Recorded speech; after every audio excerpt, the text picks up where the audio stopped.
Going on, people? Welcome back to the channel. Welcome back to another episode of the Midday Live. We're here after the weekend.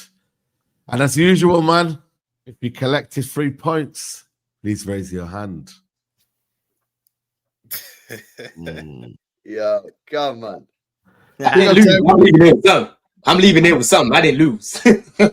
Right, Chelsea. We'll come to you. Don't worry. Yeah, we'll get on to you in a bit. Oh yeah, well, of course, he was gonna come to me, Potts. You know, we know that you're the Chelsea Grinch. You know what I mean? But it's not about me right now. Anyway. It's not about you, man. Right. It's Saeed first, isn't it? Yeah. Big up to everyone locked in, man. Big up to the panel. Big up to the chat. Big up to everyone here. Smash a like on the video. You know the score, man. And before we go in, I want to say, you know what? Rest in peace, Ricky Hatton, man. You know what I'm saying to you. And 100. You know, if there's one thing that I was happy for, it was for Ricky Hatton and his family, and for them to see a City win, to honor his dad. You feel me? Legend, Manchester legend. You know what I mean? Forget the rivalry, forget everything. He was a legend icon. He was someone who, you know, people looked up to, and yeah, man, big up to Ricky Hatton each and every time, man. And he lived he left behind a big legacy, a big legacy. But yeah, man, LB, you got your shades on. You know the ones there. It can only be one thing. Take it away, bro. Take it away. No, bro, I feel good. I've had a fucking shit 12 months, guys. Yeah, it's been absolutely raw. But yesterday, normality was resumed in the city of Manchester. Yeah, 3-0. Are you mad? It could have been more than that. It could have been double, bro. Yeah, we're actively missing open nets. Like, it could have been 6, 7, 8, 9-0. Reinders missing 2. Haaland missing 1. Yes, I'm madness out here. Yeah, you are trash. And you know what? You deserve this as well. Yeah, I've got to say this, mate. You deserve this, man. Because you've been saying, right, after the Arsenal game, that United were great. I'm seeing positive signs. I told you, and I got roasted in the comments of that video. Yeah, and I told you, I warned you. I warned Man United fans. I said, your standards are so low that you think you played well. You don't know what's coming. And what happened? What happened? What was the team? Who was the team? What league were they in? League 2? Or was it League 1? Who was it? League 2, yeah? It doesn't matter. It doesn't matter. No, it matters. It matters, bro. Because context matters. And yesterday, I don't even think City played even that well. I'm going to be real with you. I don't even think we played that well, bro. But we just dealt with you easy, mate. We just dealt with you easy. You know what you are? You're a confidence booster team. Yeah, teams want to play you, right, when they need confidence. Yeah, Haaland needs a bit of confidence. Let's play United. Foden, not played well for a year, as I've had to fucking hear from everybody on this panel show for a year. Oh, I tell you what, he needs some confidence. Let's play United.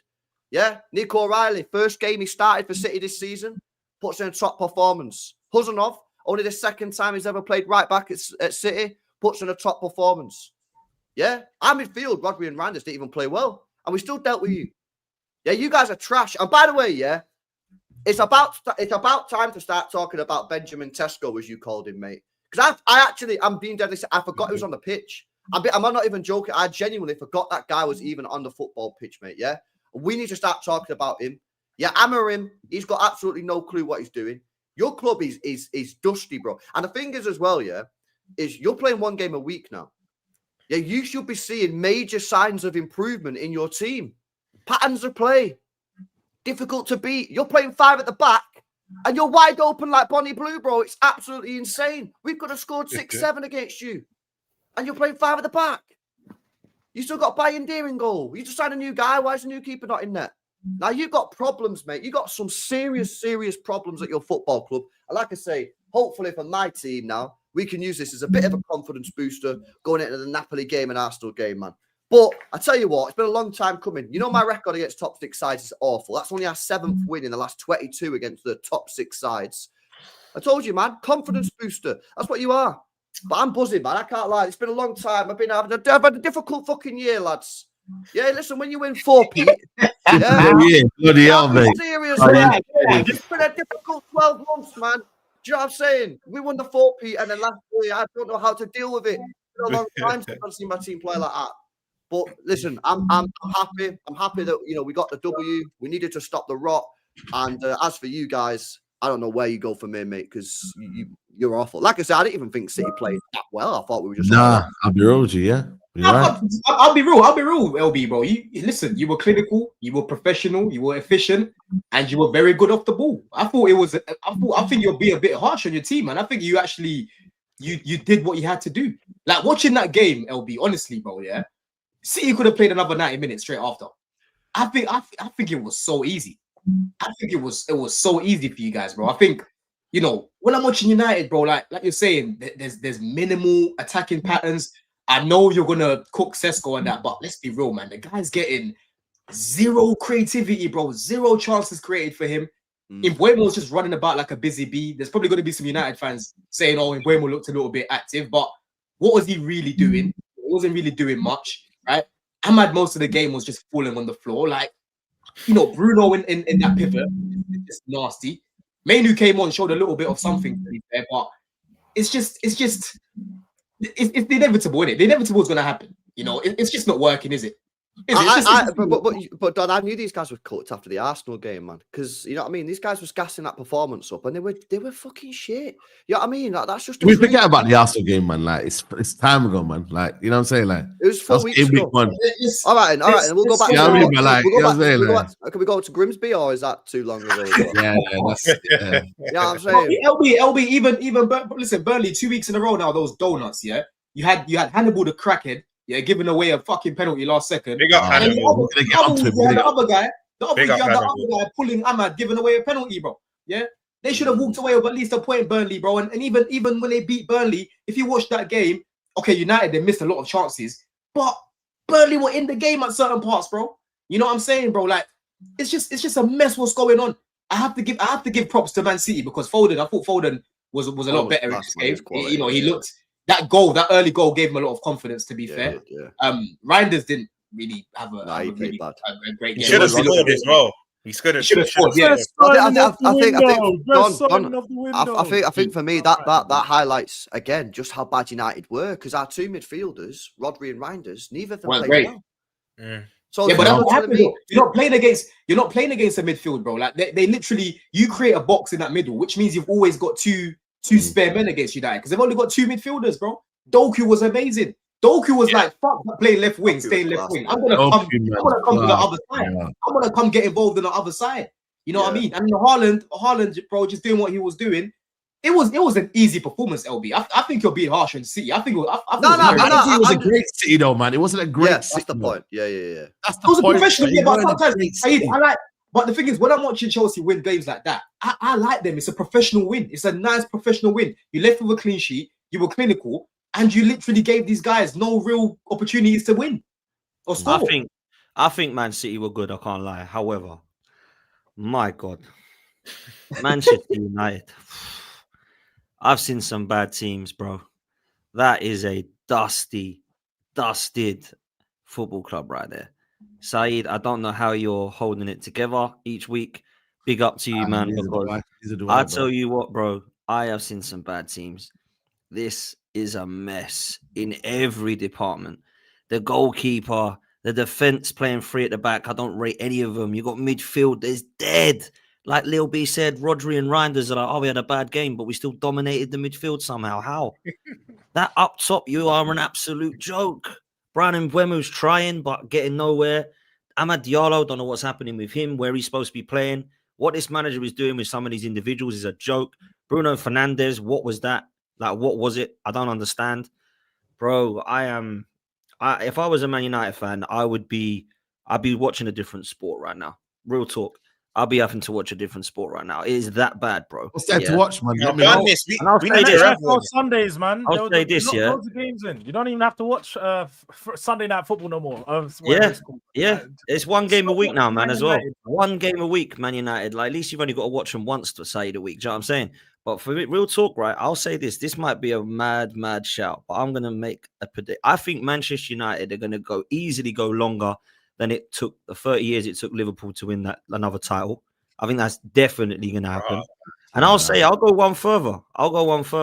I think by the time I retire, Man United won't have won a Premier League title again. That's how much of a mess your club is, bro. I'm 37. I'm hoping to retire around 55, 56, 57-ish. So probably got another 2 decades. I don't see Man United doing anything, bro. They are so bad as a club. It is a joke. I can't believe your fans don't want this Ineos gone. I can't believe this Amorim is still here. And I don't know if you've put that thing up I sent you, Saeed, but my God. Yeah, I will now. Yeah, I mean, it's crazy. It's crazy, guys. Bro. How is it still here?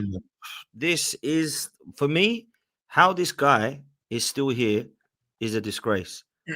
For me, this guy, since he's come in, is bottom of the Premier League. Since he has arrived in November, if you add all the tables, he is bottom. And he's 17th, by the way, because the other 3 don't count because they've only just come up, right? He is bottom of the Premier League. And he's still here. This guy's still here. How is this guy still here? It's a shambles of how bad of a job this guy is doing, and he's still here. I can't believe he was. Grimsby.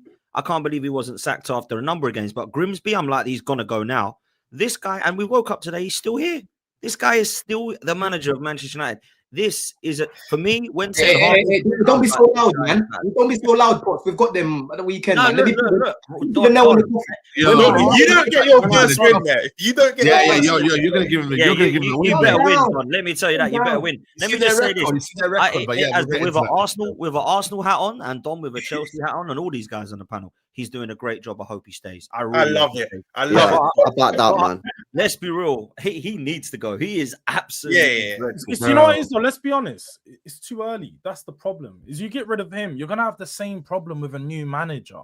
The only way that I think Man United are in the stage of, if you do sack him, and you're not gonna like it, but you need to go all the way and start acting like the team that you are, a relegation battle side. Go bring in a Daishi. Go bring in a Giuseppe. I'm not even making a joke. You're trolling, man. You're trolling. I'm being so serious. What you need to do is go bring in a manager that's going to make you tough to beat. Because that's rule one. If you've got a bad team, like David Moyes would have done, was come in and make sure that defensively you guys are good. You go look at Everton right now. They're miles ahead of you in their development in just however long he's been there. He's had shorter time. He's had about 7 or 8 months now. But just over the transfer window they had, wasn't the amazing transfer window that you had. They didn't get the massive names, but they got the players that work for their system, and they look a lot like a lot better football drill team. You guys are so easy to beat. The back end of last season, defensively, you were actually decent. You're now worse. You've gone worse defensively. Going forward, you're just as bad as you was last season with all the new players that you bring in. Yeah, and Bremo has a good shot every now and then, might create himself a chance every now and then, but he's not going to carry you into the Champions League. It's just not going to happen. There's only so much that he can do. In the midfield, we already know that's the problem, but Amorim fails to address it. I get all these problems with Amorim. Amorim keeps making the same decisions that are causing you guys to lose games, but at the same time, these players are just as bad as they was under every other manager. We keep hearing, new manager, it's going to change. It's not going to change. What you guys need to do is act like the club that you are. We need to start moving like a mid-table team. In these games against big team, we get a real low block, make it hard to defeat. Let's pick up a point. Because right now, Amorim can't get a point, let alone 3, bro. So why do you get David Moyes last season? Why did you go for Thomas Frank then? Thomas Frank is better. You're sitting here, and you know what's funny? So why is it one rule for you, one rule for another? Then why should we? The thing is, you know what's similar between them? Thomas Frank, if need be, would be pragmatic. If Thomas Frank picked up Man United, he would have been very defensive with you guys, and he would have made sure that defensively you guys. In Tottenham, we was one of the worst defensive teams last season. We're now a team that's got 3 clean sheets out of 4, conceded 1 goal in 4 games. That he's already made us very defensively strong, but we have the midfield and attacking setup to sort of balance and make ourselves better going forward. You guys don't have that. Your midfield is poor. The system's poor. The setup's poor. The players are poor. You guys are poor all over. You need to bring in a Sean Dyche and just make yourself defensively good. Stay up this season. Because right now, if you keep hammering for another 6 months, no, George, I hear it. I hear it. You keep doing this mess inside. Look at West Ham win. Yeah, he's getting excited. Listen, I'm not having this Tottenham fan trolling me. Do you know what doesn't make sense? I'm not having Tottenham troll me. I'm sorry. Yeah, again, 4 weeks ago. He's allowed. No. 4 weeks ago, Saeed, you was talking about finishing 5th. You done this last season. You never learn. You guys as fan base never learn. And you never learn as well. Last year, you won the transfer window. Under Ten Hag, you said we're going to finish in the top 4. This year, you said, no, we're not going to get top 4. But you know what? We're going to be the best of the rest. We're going to finish 5th just because of your but hold a minute. Does your expectation change by a manager? Yes. Do I believe this squad didn't change? No. But you saw hold a minute. I shouldn't change my expectation based on the manager. I'm sorry. I'm not doing that. This manager with this group of players must be doing better, bro. We haven't won back-to-back games, bro. So I'm raising the standard because my fan base here are accepting losses, bro. So I'm not doing this bullshit here. So I'm not having you show me live on air. Hold on. Let me land my point, bro. United. I'm sorry, man. No Sean Dyche, no bullshit. Give me a manager. Look at Iriola. He lost all of his players here. He's still cooking at Bournemouth. Go and get him, bro. Go and get a manager actually knows how to do tactics. That doesn't make no sense. He's a different system. So now Iriola's going to come in and implement a new system that the players are going to and what? And so what? Your manager did. Your manager did.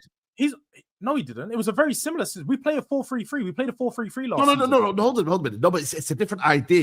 You're not playing the high line anymore. You're not easy to beat in the back, bro. It's a different idea. But you're changing your whole system. Bro. You're going from a 3-4-3 to now go play a 4-3-3. Yeah, but he's playing 3-4. Difference is though. You got fullbacks that are wing backs as well. You got fullbacks that are wing backs. So they're gonna have to come in and now play that position and not be that good defensively. You got 2 centre backs that aren't. You don't even have 2 guys that can play a 2 at the back. What, you're gonna play Maguire and Euro? What are we doing? No, we're playing Delete and Euro. It's not gonna work. They need it's not gonna work, bro. It's not gonna work. That's why you play a back 3. We're speaking because right now it's bad, bro. But don't let the situation deter the outlook. Let's not kind of like look at the situation and be like, you know what, another manager can't come in and improve it, bro. He can, bro. We're seeing, bro, you can't improve that. I just saw these stats, bro. 0 wins in November, 2 wins in December, 2 wins in January, 1 win in February, 1 win in March, 0 wins in April, 1 win in May, 1 win in August, and 0 so far September. You're telling me another manager can't improve on that, bro? You're laughing. Saeed, give it Rooney to the end of the season. Give it Rooney to the end of the season. Rooney will you know what I mean? No, but trolling aside. Do you guys want adaptability or do you want system? Because when it was Ten Hag, he's too adaptable. Now you've got a guy that's a system. I need everything. I want everything. I demand everything. No, I mean, seriously. Why think one or the other? Why is it this or that? I want everything. I want to see results. I want to see style. I want to see system. I want to see performance. I want everything. What you guys are doing, what then again, this is how I feel my United fans are doing. It's you're the guy that stays at home gooning, watching porns, and then when you're outside in front of girls, you think that you can do the same thing. It's not the same world. It doesn't mean it's not the same world. It's not the same world, bro. Man don't think that, you go get this manager, it's gonna work, it's gonna be all this. No. These moves don't work. Man have been watching too much porn, bro. That is crazy. I don't know. That's exactly what it is with Man United. Every time it's we need this, this is gonna change. If we get this, it's gonna be different. That's mad. I can't lie. Recognize who you Shout are. to the brothers in the building, man. Don't watch that. Recognize who you guys are, man. You guys are not the club. You guys are not the team that you think you are. Your players are not as good as you guys think you are. Again, like we've seen in the chat, go get yourself a Nuno. Nuno's free. Go get yourself a Nuno. Nuno, man. I don't want no Eric. Uncle Eric's out there. Uncle I don't want no Portuguese. I don't want no obrigado, man. Obrigado, I'm done now. You get me? Let's move on. No disrespect to the Portuguese man, then, but I'm a move on, bro. I'm sure you can take Poch out of America, though. Poch is available out of America, man. He's drowning. He's drowning. Yeah, he's drowning. Don't link him before. Don't link him before. That's an easy move. The problem that United have got, though, is not even just a manager. It's like, do you even trust these guys in the board to get you the right man? Because we all said it, yeah? People who know ball, yeah? When United got Amorim, yeah? People who actually know football all said, this is a big fucking gamble because this guy plays a different system. Yeah. And then you hear the people who don't know what they're talking about say it's not that different. Well, you hear professional footballers have come out and said playing a back five and playing a back four is completely different system. It's almost like a different sport. So going from a Ten Hag who plays a basic 4-3-3 style system, to a manager that completely changes the style was such a huge gamble. And by the way, that's people, all my Barada, man. Certain people on this panel at the same time also said Manu's career at United was dead under Amorim. Yeah, I said it. A few other people said it. Yeah, because it was obvious that he wouldn't fit in the system, even though he probably should still play ahead of Agati. I get that. Yeah. So do you even trust your board to even get the right replacement? Because look at some of the players they've signed. Poor. The manager appointments, poor.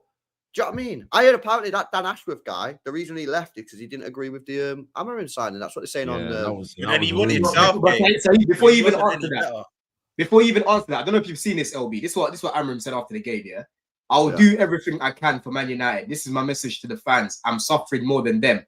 I won't change my philosophy. And if they want it changed, you change the man. Change the man. Yeah, I see that. I see that.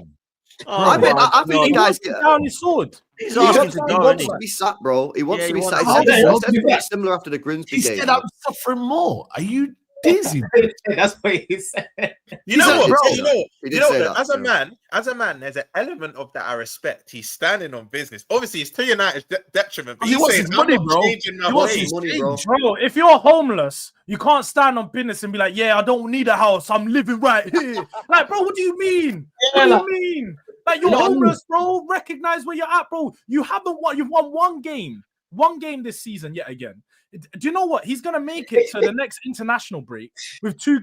He might even get one more win, but 2 wins in 8 games to start the season. George, that's his pride kicking in. That's his pride kicking in. Like he knows he's dying in this job. He knows that, but he's going to come out and say, "Look, I'm not going to change anything," because in his eyes, if he changes something, everyone else is won. Do you know what I mean? He's got but he wins too. And said, it's high line for life. Yeah, I respect. But George, these managers are stubborn, bro. Managers are stubborn. They are exactly. And that's why exactly. It's not working. Did you guys see what Mourinho said? Mourinho even come out and said that, like, it's good to stand on your principles, but ultimately, if you're losing games and still stand on your principles, you're an idiot. Because you're the one that's going to go down. You have to adapt ultimately. If Mourinho's saying that, a guy that stands on his principles more than anyone, then if he recognizes that, then how does Amorim and these guys like Ange not? He's a winner. Listen to the winner. Because Amorim doesn't want to change his style. I thought, sorry, correct me if I'm wrong. Didn't United tell Amorim that they want him to play like that brand of football? No, I swear that's what they said when they appointed him. That's why they brought him in. That's why they brought him in. So he's not going to now change it. He's just going to. I think he knows that he's. That's why I blame idiots. That's why I blame exactly. Liverpool ran away. Liverpool ran away. Even West Ham said, we don't want this over here, bro. West Ham didn't want this style of play. They said, he heard what he was trying to do, and that was it. Saeed, I'm telling you, Saeed, your club is rotten. Your club is rotten, bro, because I was in Asda earlier, getting myself a little muffin and whatnot, and I walked past the shower gel aisle, and I saw Ineos everywhere. I just looked at myself, I started laughing. I just started laughing, I was honestly laughing, because I was like, Ineos, in Asda right now. Yeah, look at them guy on over there. I saw Jimmy and Omar and all these lot, all talking amongst each other, right? I don't know if they're saying, is it going to be the final nail this weekend?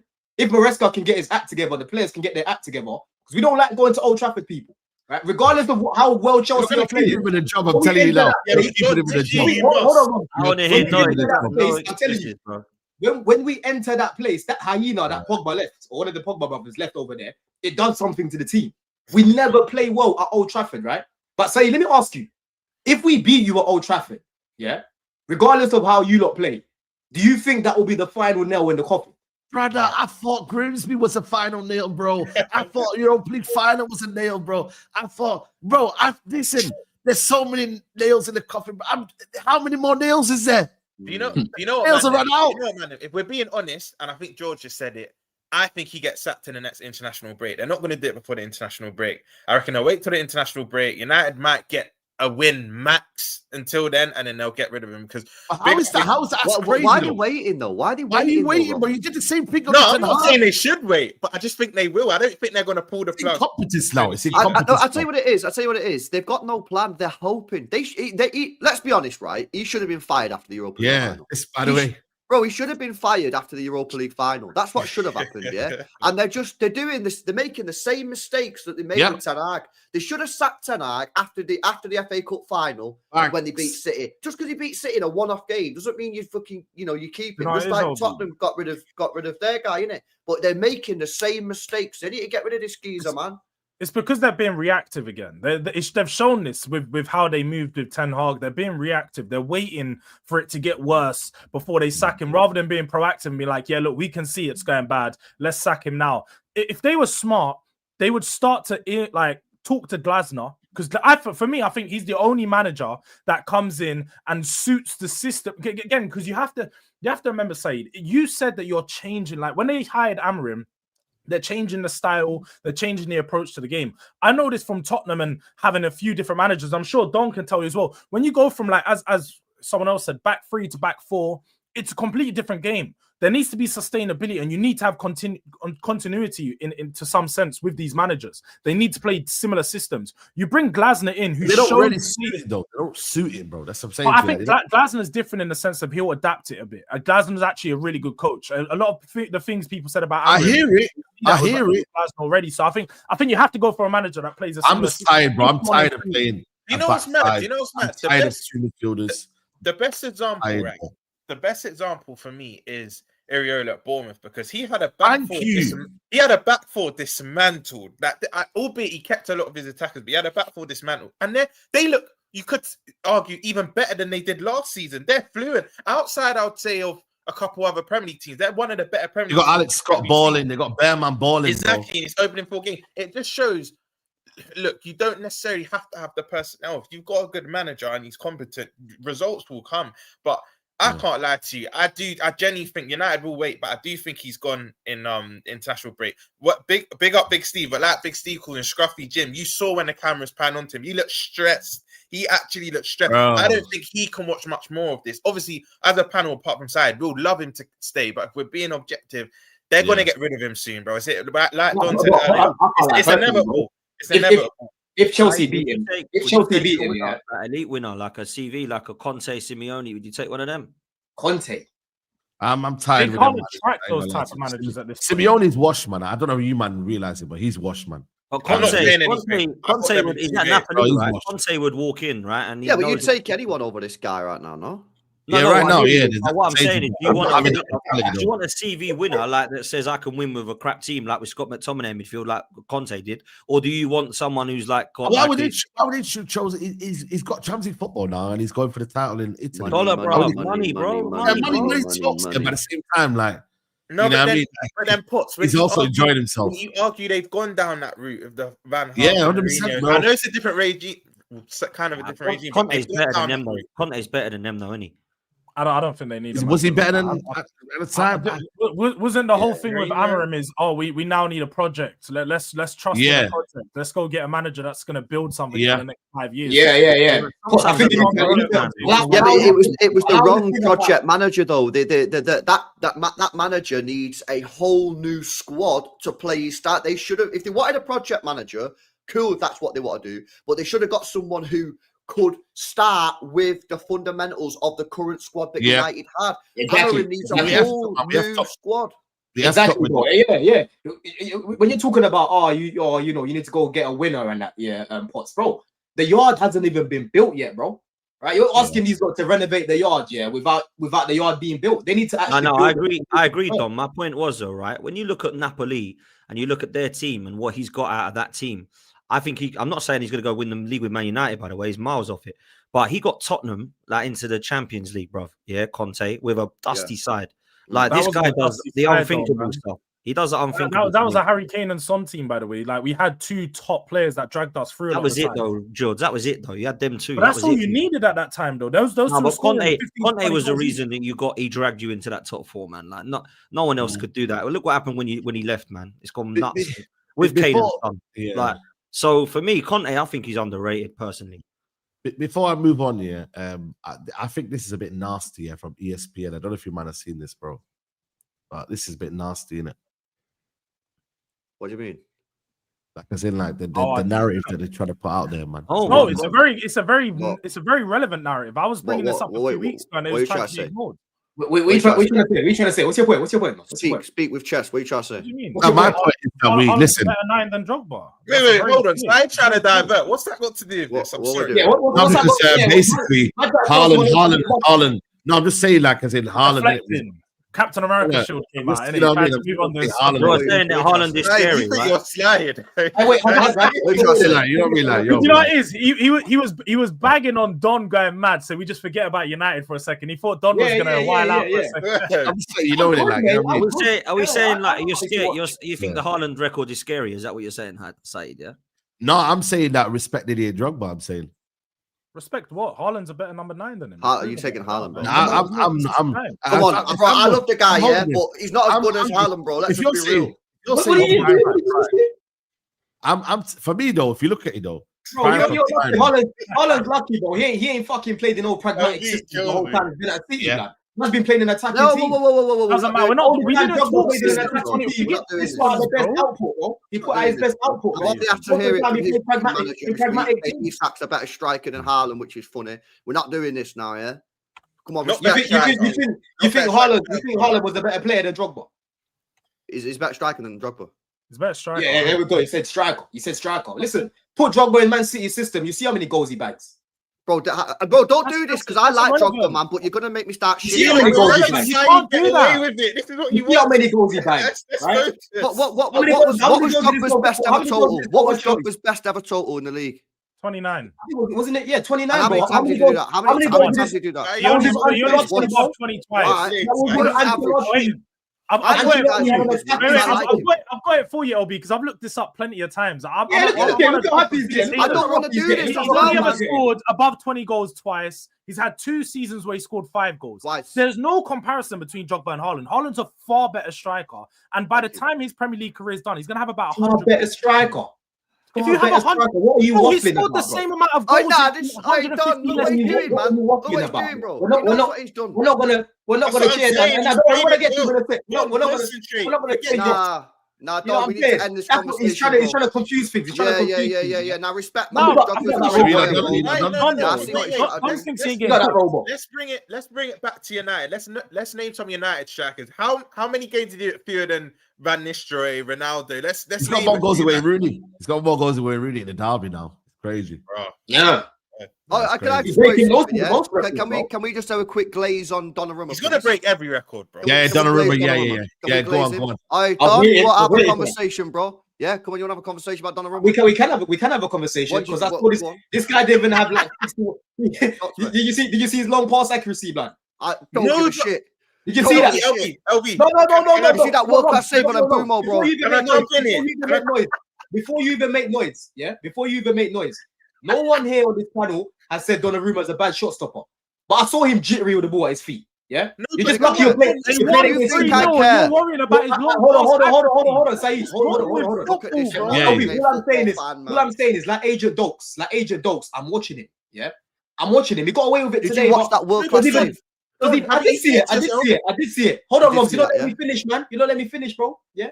All I'm saying is one game in, and I'm already seeing how jittery he is on the ball. Yeah. Wow. So you better pray that he keeps saving those shots. Because there's even one pass he gave to O'Reilly. The ball nearly went off the pitch, blood. Yeah. The ball nearly went off the pitch. He's putting O'Reilly under bare pressure, bro. Yeah. Man's all booting it long. Don't. You know what I mean? Listen. No, you finished now. You finished. No. Because you're about to say it doesn't matter, bro. I'm not talking about this game saying it mattered too much. I'm just saying, yes, he had a good game. You're making a point, and then you're counteracting. He saved some shots, but I saw his feet, like big pause on that as well. I saw his feet, and they weren't looking healthy to me. Like. They weren't looking healthy to me. But all I'm saying, haven't you thought? Because one in the yes, everyone wants to play out the back. You want a keeper that's competent with their feet. But haven't you thought maybe Pep wants to change the way he's playing? They might even not need to play out the back. Maybe he wants to move away from that. Yeah. And that's the thing. We always go on that keepers need to have good distribution. As long as you have the foundation, as long as you're a good shot stopper first, everything else is more of a bonus. I only think it's modern day where playing out from the back. matters. I'd say a lot of keepers aren't good with their feet, and you need to concentrate because you got Sanchez in goal, bro. You've basically got a Sanchez was good this weekend, man. You know what don't make sense? United. No. It's You United, defend bro. Sanchez week in, week out, and Sanchez is good at shot stopping, but shit with his feet as well. Exactly. Exactly. He's better than Donnarumma. Oh, he's better, but I guarantee their percentage is probably like 5% difference. It's probably not. George, you know that's exactly why I said I wanted better than both of them. That's exactly you know what's gonna happen? Chelsea are gonna have a game soon, yeah, where Sanchez passes it to the opposition, and they score into an empty net, and Don's gonna be like, yeah, but he still had a good Club World Cup and all that. We still know, yes, he's had a good year. No, I'm not gonna do that. I'm not gonna do that. He still has this in him. So I think it's very cheeky. Why are you bringing Sanchez into this? Don, I think it's very cheeky that you have Corn. I think it's very cheeky you've got Corn for Donnarumma when your keeper is literally Donnarumma, but a worse version, bro. Because soon Sanchez is literally going to do what Donnarumma does. You can't come for me when it comes to that because I've already said I want better than both of them. That's literally what I told you, look. I want better than Donnarumma. You can't do that. You mess up Sanchez all summer. Every time LB's onto you, every time LB says you've got Sanchez, you go, bro, Sanchez has improved. What do you mean? He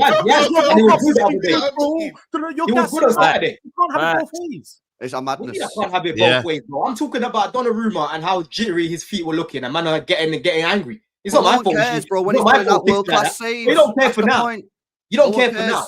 You will care, man. You will care at some point. You got Sanchez in there, man. And you're getting onto my goalkeeper who's just won a treble. Have some respect, mate, yeah? I'll be serious.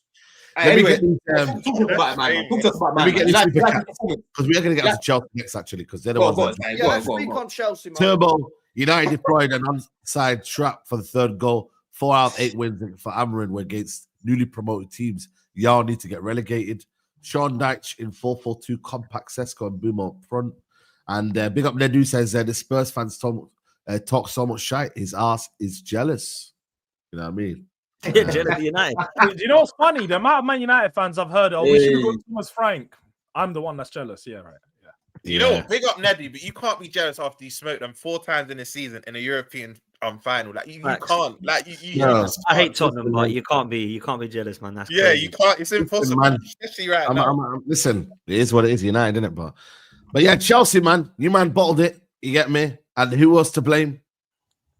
Let's get it all out, Potts. Come on, tell us how we're not going to get do you know what I'm going to do? I'm going to do WWE. I'm going to do WWF, WWE. I'm going to tag team because I've had my say on my channel. Me and Dom were going at it last night. Pause. I'm gonna tag in my North London brother George and my Manchester friend LB because I want to know what they're thinking because apparently me, George, and LB talk crap on Chelsea all the time. So let's hear what George and LB are saying because Don couldn't handle it last night when I was talking to him, telling him some home truths about his club being an absolute disgrace at the weekend. But go for it, George. Go on, talk to me. Bro.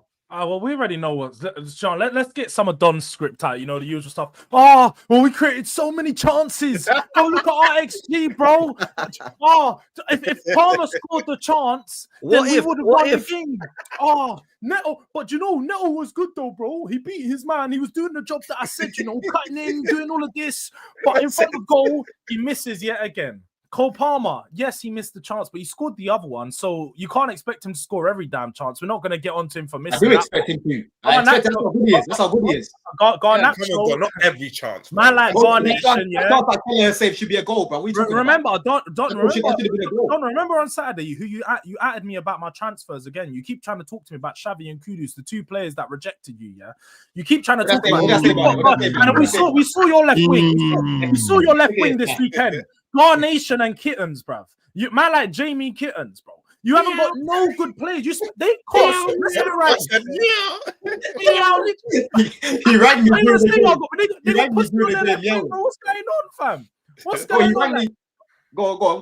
Get right. You signed 2 again. You signed 2 players for pretty much similar fees for what we signed ours, and they are nowhere near the levels. Again, I told you a few weeks ago that your team downgraded in attack. You didn't want to listen. You look at Madueke's performance. You look at Gittins' performances. Madueke is levels above Gittins, and you don't want to admit it. You knew it yourself. He's levels above Gittins and Garnacho. So you downgraded in attack yet again. Your defense, you didn't want to address it when I told you, bro. But Tosin is shit. Thank you, George. You kept trying to tell us, oh, we're going to be able to survive with these two. Oh, Tosin and Chalobah, it's all right, bro. It's good. That rubbish. Tosin is rubbish. Guess what? You signed a player for free. He's not that good. Surprise! He was for free for a reason, bro. So yet again, you don't. Silva was for free, bro. You're gonna cry to us about the same things you've been crying about for years. And look, your team has not been good this season. Your attacking football has been shit. You scored a couple set pieces goal, and you laugh at Arsenal for being set piece FC all last season, but that's all you are this season. You're not that good in front of goal. You needed a Caicedo worldie to save you in that game, and even then, it couldn't save you. So please, Don, when you talk, address the real issues, the attacking problems, the defensive problems, and the issues that not the issues you're having in front of goal, because that's an issue you've had for years, and you're always going to have when you have these players. Please address the actual problems. You know what's funny, right? I'm gonna let LB come in. One sec, Don. I'm gonna let LB come in, right? Because what made me laugh last night on my channel was Don was. Oh, we'll go one by one. I was talking about the result, talking about Chelsea, and all I kept hearing from Don was, "Please respect Sanchez's performance." That was the first thing, right? Wow. The next thing I heard, this is a 2-2 draw to Brentford, by the way. This is the next thing I was hearing was Garnacho's performance was very impressive when he come on. I see Garnacho fall asleep for the equaliser at the end, and I see because he cut back, the ball, and a Brentford defender cleared it to Caicedo. He's now trying to claim that was a world-class cutback. This is what I don't get with Don, man. I love. Where have you heard me say world-class? What am I hearing? Where have I said world-class? This is what Potts does. Potts likes to exaggerate things, bro. Yeah, he likes to exaggerate things. That's what he likes to do. I said Garnacho came on, had a good cameo, which every Chelsea fan I've spoken to have said the exact same thing. Now he's saying I said he put out a world-class cameo. Wait. Cameo. He did have a good cameo. You called that a good cameo, man. He said great. He didn't create the chance. He actually passed. Bro. He created the chance for Palmer, right? The goal doesn't come from without his cutback, right? Whether you like it or not, that goal doesn't happen without him. He crossed it in the box and it was cleared. George, this is what I mean. If you don't understand, you do know on the stats it says failed cross. It says failed cross. I'm on the stats. He put the ball in a dangerous area, and we ended up scoring from it, bro. You know what I'm saying? He put the ball in a dangerous area. Man. So am I not going to tell me Garnacho came on with your shit? Is he going to tell me? No, but he was average. Where did I say he was amazing? I thought he had a good cameo. It wasn't even good. That's my point. It wasn't even good. The only two good cameos were from your two better plays, Reece James and Cole Palmer. Am I going mad here? Garnacho was good when he came on. I don't know what game you watched, bro, but Garnacho was good when he came on. I'll say Tyreek Jordan. Tyreek Jordan was even better. Tyreek Jordan was even better than Garnacho. No, he wasn't. I'm sorry, he wasn't. Garnacho's cameo weren't Garnacho was good. I'm sorry. He helped us. One minute about Tyreek George. Do you remember, George? Do you remember when Don said back in the last season he can play up top sometimes? Yeah. You said he's a 9. Players a 9. Worst comes to worst, you play him up there. But when you've got Guiu there, listen, when you've got Guiu there, Tyreek George should never be up there. Where is he? Is he injured? Broski, we'll talk about him in a sec because I'm not happy about that. Maresca said he's not good enough. But anyway, listen. Why bring him back? Hey, first of all, listen, I wasn't happy with that first half. It was very simple to see what was going on, bro. João Pedro was playing up top, right? And he was not trying to play up top. This guy was trying to get involved in the game. The midfield was completely compressed. I thought whether or not he actually had a decent game as well, right? But he wasn't getting the ball enough. Gittins was poor. I'll be honest with you, he was poor. But people that are writing him off now, you're mad. Like, to me, hold on, bro. It clearly looks to me like he needs a bit of confidence. And that's why right now, my starting wingers are Neto and Esteval. Esteval was ill the other day. Obviously, we've got Bayern Munich coming up, right? And obviously, you have to. This way, you have to use your squad, bro. Yeah, but like I said, Pedro Neto in the first half, poor.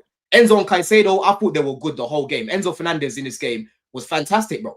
Yeah, playing in that first phase, helping us build up play. Some of the passes he was playing, winning the ball back. A lot of people like to say he's shit off the ball. He's winning the ball back a lot. Caicedo, brilliant. He should have got the winning goal, right? Second half, when we make all those changes, we looked a lot better. Palmer comes on, he could have scored a fucking hat-trick, bro, off the bench, right? You want to talk about chances? That second half, regardless of what happened for their second goal, we should have won that game 3-2, 4-2, bro. Palmer, for that chance that he had where Kelleher saved it, you have to go the opposite direction. Go back the way that Kelleher came from, bro. Or just put your foot through it. Why are you trying to do this? You're talking to a world-class player about how he finishes the ball. Sure, man. Yeah, it was a poor finish. It was a poor finish. You've got to put your foot through that because that's a simple finish, bro. Wait. Can I ask you just one question? Do you actually expect Palmer to come on the pitch, come back because he's just come back from injury and score? Wait. And you expect him to score 3 out of 3 chances that he gets? Is that what you expect? Was that a hard chance, George? Was that a hard chance to score? Doesn't matter whether it's hard or not. I'm asking you. Answer the question. You're not answering the question. You didn't answer my question. It's also a decent save, to be fair. Decent save, bro. You shouldn't give him the chance to save it. You shouldn't give him the chance to save it, LB. That's the point. I agree with it was a poor finish. It was a poor finish. That one was easy for me. That's a big chance. And that was Pedro Neto that did that, bro. So, like, for me in this game, it was clear to see that we could have done with an actual striker up top. Very similar to how we played against West Ham with Delap occupying the centre-backs and João Pedro getting all the space. Maresca came out saying, oh, we played George because we want to give him more confidence. That don't make no fucking sense to me, bro. This guy was on the verge of going to Fulham and you're playing him ahead of a fucking striker. And George even ended up back on the left. So you had Gittins, who's a left winger, Garnacho, who's a left winger, and Tyree George, who's a left winger. Yeah? Why? When Gil was right there. And when you talk about the defense, this is why I've told you not many times, you can try cook Tosin as much as you want. He's a squad player for a reason. This is one of the reasons why. Yeah? Chalobah is a squad player for a reason. This is one of the reasons why. Chalobah was good. Who are your best starting centre-backs then? Bro, when they fit, bro, Cole and Fofana, of course. Yeah, but Fofana's never fit. Yeah, but you asked me who's our best starting centre-backs. I've just told you. Yeah, but we've been telling you, for time that your defence is not that good. And all you ever come back with was... It's not about our defence. You conceded less goals than you. LB, so our fullbacks are shit then, yeah? No, I think you've got very good fullbacks, but... Yes, the whole season, yeah. If Fofana's your best centre-back, why did he start right back? Exactly, bro. Exactly, right? Exactly. Why did he start at right back? But end of the day, listen, if he didn't start him at right back, yeah, I'm guessing that Maresca's probably going to start Gusto and Reece against Bayern. I reckon he's probably going to do that. You know what I mean? But for me, like I said, bro, like, listen, it was deflating. Yeah, it was deflating to drop points the way we did. I was about to say lose. That should have been offside as well. Yeah, it was a long throw, but we listen, those long throws were good, but most of the game we dealt with them, bro. Even Tosin, I know he was shit for the one-on-one, yeah, but most of the time when they were playing the ball over the top, he dealt with it quite well. It was just that lack of concentration. I know people are going to focus on Garnacho, but why is there so many players at the near post and you're not winning the ball? Yeah, why is there so many players there? And Garnacho, yes, he was sleeping, but I'm sorry, it was a howler from multiple players.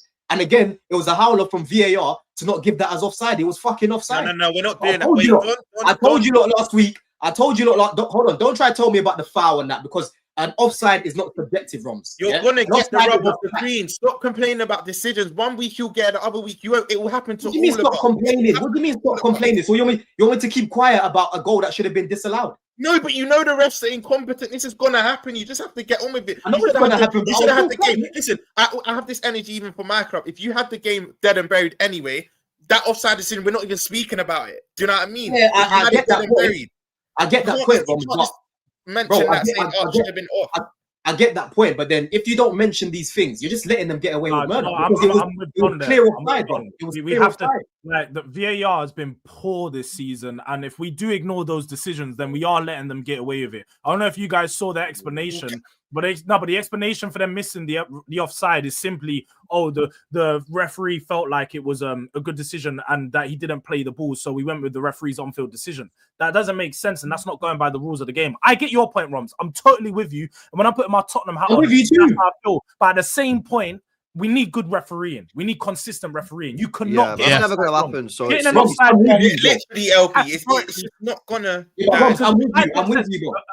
You can have an opinion on a foul. You can't have an opinion on an offside. It's either offside or it's not offside. Yeah, where's the justice for Fulham? Bro, listen, that's an opinion. Certain people think it's a foul. Certain people don't think it's a foul. That's a subjective decision. With this, it was offside. Like Jules has said, it is a fact, bro. You can't argue against a fact. It was clearly offside.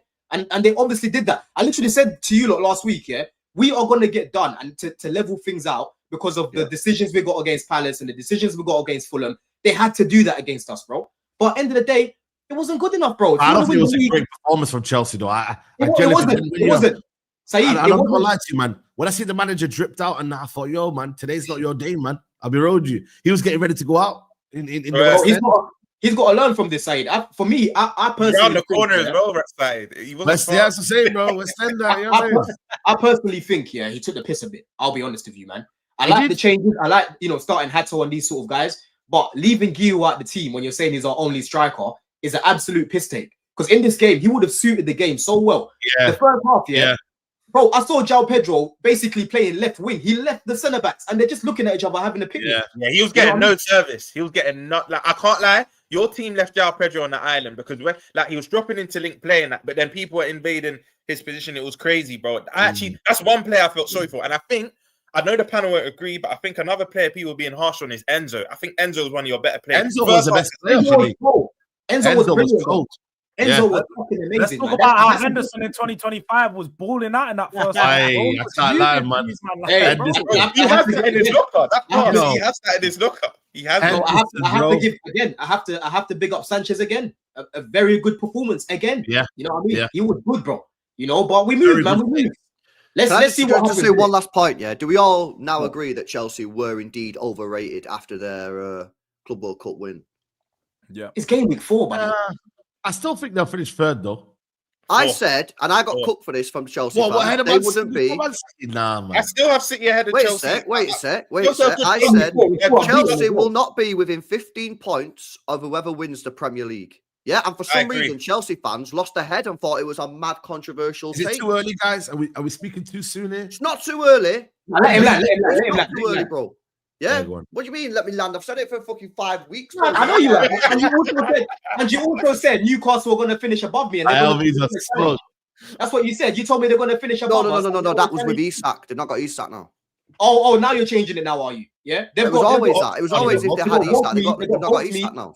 They got Voltmead, whatever my man's name. They got my man. The guy. Wait. You're not going to do that, Don. You were gassing him up when you were linked to him. You're talking me, Voltamada. He's got... Who's my man, yo, guys. Who's my man, yo, on the TikTok, yeah? We need him to expose Don, yo. What's it, brother, called? Don needs a recall. He's quality, He's quality. I've already put a request for Grizz card, bro. So million that's Don. There's be stream upon stream of evidence. You were gassing up Voltamada. Do you know what I know? Because I really wasn't. Wait, let me just say that I didn't know the guy. When you said how good he was, I went and done some research on him. I was like, yo, this guy looks like Ekatike. He's cold. You were gassing him up in the window. So don't say, this you said he's cold. I literally said to you, I barely watched him, but from what I've seen, he looks quite good for a tall lad, right? But anyway, Jules, I saw your tweet about my octopus in the middle. You know what I'm saying? Another banger. You know what I mean? Another banger. Yeah. Bro, chat to me, Jules. What do you say, man? What do you tweet, Jules? Hey, go find the tweet side. I'm sure you can find the tweet. All I said was that... Just type in Caicedo. Just type in Caicedo on Jules' Twitter. Okay, say no more. I didn't say nothing mad. I You just know said what, that. Don? He has that in his locker as well. He scores bangers rockets like that quite often. Yeah, he scored one against us years ago. Most of his goals for us have been bangers, bro. The top disallowed one against Spurs. Was it allowed? Disallowed against Spurs 2 years in a row. 2 years in a row disallowed against Spurs. Is that about the rise or something? Which one's this one? Yeah. Share it. I said I might have to start listening to these conversations. That's all I'm saying. Like, I think he might be pushing on to be better than Rice potentially, but I don't think it's a mad thing. Okay, I think he's better than Rice. I think that's common knowledge, man, ain't it? Exactly. That's what I mean. He said it like it's a mad tweet. I rate Rice. It's not common knowledge. It's not common knowledge to a certain fan base, but honestly, Caicedo. Yeah, we'll get to them. We'll get to Arsenal. I've lost adjectives. I don't even know what to say now. It's just every week, bro. Minimum 7 or 8 out of 10. He's one of the few players at Chelsea I can call world class, like comfortably, bro. He's so good. Yeah. And your club's letting him down by signing a load of bums. That's what's happening, bro. Yeah, and this is when we call it out and say your club needs to change their transfer strategy. I'll start crying. It could have all been so different. I'll be honest with you. Even admit, yeah. The whole transfer window is that your transfer strategy is shit, and you need to start signing some better tiered players. And for some reason, your fan base goes into meltdown. and starts crying at us, saying, "Why are you saying this? Why are you saying this?" Now you've got Garnacho and Gittins. It's mad. You're letting players like Palmer. Yeah, but LB, I think the left hand side. I think the left hand side, yeah. I think the left hand side, LB, is probably the underwhelming part of our window, because I was happy with Delap, happy with João Pedro, happy with Esteval, happy with most of the players that have come in, like Santos, Asugo, and these guys. Right? I would have loved the centre back, but we didn't sell Fofana. So when you're really deep in the window, okay, we could have got a goalkeeper, but you know the market's cooked. And then on top of that, bro, left hand side. Cooked. That's where are you getting this from? What goalkeeper can we bring in? That's bro, not being funny, yeah, but you've got Sanchez in goal. There's so many more goalkeepers in Europe that you could have gone and got. Again, Sanchez in goal. Like, I'm sorry, bro. Hold on, Saeed, not Saeed. Sorry, LB. You're still going on about Sanchez, bro. He's been good for months. Yeah? When are you gonna drop your agenda, big man? He's not good enough for Chelsea.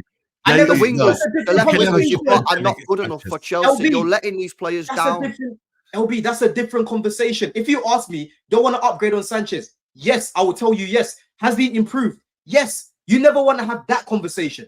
But anyway, let me just break things down here before we move on to because Roms is smiling a lot, but his team are a team that need to pick up their performances. My team need to pick up their performances as well. But we are still unbeaten. We are still unbeaten. You know what I mean? Everything else is subjective. We are 4 out of 4. We are still unbeaten. That's all I'm gonna say, innit? But you, Roms, we're gonna get onto you because I can't wait. We'll get out to them. We'll get out to them. Those performances are not sustainable. Yeah, for the last 18 months, by the way. I don't know how he just let Don move on the conversation himself, and his own cooking is crazy. You know what it is for me? The next week, if they fail to beat Man United, which I think for me, Chelsea should beat Man United on the current basis, even though they've not beaten us for 10 years. But that's when I reckon Don will get the ultimate cooking, bro, because then, I mean, all of this talk, now they got a draw. You know what I mean? He's enjoying himself. He's relieved. Don't go 3 games without a win, man. I'd be pissed off. I'd be like, yo. And I know you were. I'm not saying that you wasn't after the game. So watch your match reaction. And listen, at the same time, if it's a tighter race, it's we're looking too far ahead. Listen, Gnabry, Elise, that Luis Diaz and Kane, they're licking their lips. You got them in 3 days. They're loving this Chelsea back four. So let's not even look at United just that. They Elise against they're looking forward to playing Cuckoo guys, yeah? They're looking forward to that then, yeah? Yeah, I bet you they still score 2 goals minimum. They're still looking forward to that. We ain't conceded. I'm pretty sure the last time we conceded 2 was in the league was against Newcastle, bro. We ain't conceded 2 goals in time. Well, there's a first time for everything, Don. They'll put 2 first time for everything. Yeah. They'll put 2 passes. He says VAR is a joke. Chelsea won 2-1 in my book. I'm sure, mate, they won 2-1 in your book, bro. Unfortunately, it doesn't work like that, man. And Nedu says, I meant his ass is jealous of the shite he talks. Don, you're letting these bums talk shit, do better. But listen, I don't get it, like, at the same time, like, bro, like the situation, bro. Like exactly, bro. Yeah. A lot of the things that we're saying, I agree with it, but we move. Lai Cisse says rivals talk about Fulham robbed for years, but now we ain't supposed to say nothing about an offside goal. Rums, you are high as a kite. There's a light. Right, more man. We're all there's radio silence. This is what I mean. No, not radio silence from me. We're all gonna get decisions come against us and for us. Last week, bro, they were out. You were seeing Danny Murphy talking about this is the worst decision I've ever seen, and that there has been nothing, bro. Nothing about that offside. I ain't seen it nowhere. This is when I then say, right, the top 6, the rest of the league don't like us. So when the decision goes against the smaller clubs, obviously everyone's going to speak more about it. When it goes for the bigger clubs, it's just natural. I just feel like you have to get with it. You know what? If you don't want to complain, you can complain. Yeah. Sean Newland says, imagine if Caicedo was English, lacks the PR and bias. Oh no, he'll get more of it. He'll get more of it now because he's in Champions League. Yeah. Now you'll be seeing him in records next to other players because already he's won the ball back the most, more than anyone. I would get told that there's a certain GameCube who, by the way, didn't play and their team looked way more fluid. I wonder why. Liverpool, are they lucky, guys? Are they lucky, or is this winning mentality, Chapman? Are they lucky, or this winning mentality? Because 4 out of 4. I need to kick this one off. Yeah, were we good? No, like I can't lie. Even after the win, I was thinking that performance is poor.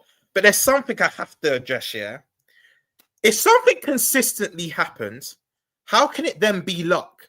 Like, if we're consistently winning late, how the hell can it be luck? Because, look, I'm not going to lie. When United used to do this under Fergie, we would try and clutch at straws or whatnot. We were just jealous. When City were doing this, we were just jealous, right? For me, it is winning mentality. And I'm going to go through each of our 4 Premier League games, right?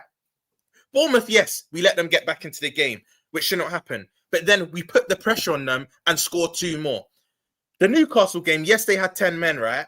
Look at the build-up to Rio's goal. I think we made 15 to 20 passes, and then Rio scored a beautiful goal. The Arsenal game was a moments of brilliance with Szoboszlai. And even this game, we put the pressure on them. Yeah, you know what? Burnley played very well. Shut us out. I can't lie. For the money we spent, we need to be breaking down that Burnley team. I admit we were not good. But then this is where, and I've said on this show for about the past year, this is where I rate Arne Slot. He always makes substitutions that counter the other team. He then brings on Rio, and he brings on Frimpong, and he even brings on Bradley, because Kirkes didn't have the best of games. Robertson comes on and gives on that experience, right? Frimpong, what could happen is Frimpong could have went to the byline, it went up for a corner, whatnot. He could have did anything. You know what he said? He said, you know what? Everyone's in the box, and then we put in a cross. By that cross, we made our own luck. It is no longer luck if we keep winning games late. And what I love is all the rivals are rattled this time. I see that, by the way. Big up, Chris. But I see wait, hold on. So I didn't see this. We're gonna talk about that, Don. Go on, we'll get on to it. Talk about that. Don't worry. You were able to finish. Now, down. Go on. Yeah. Everyone keeps saying, you know, it's not even just been this season. Everyone keeps saying, oh, this isn't sustainable. Liverpool are lucky.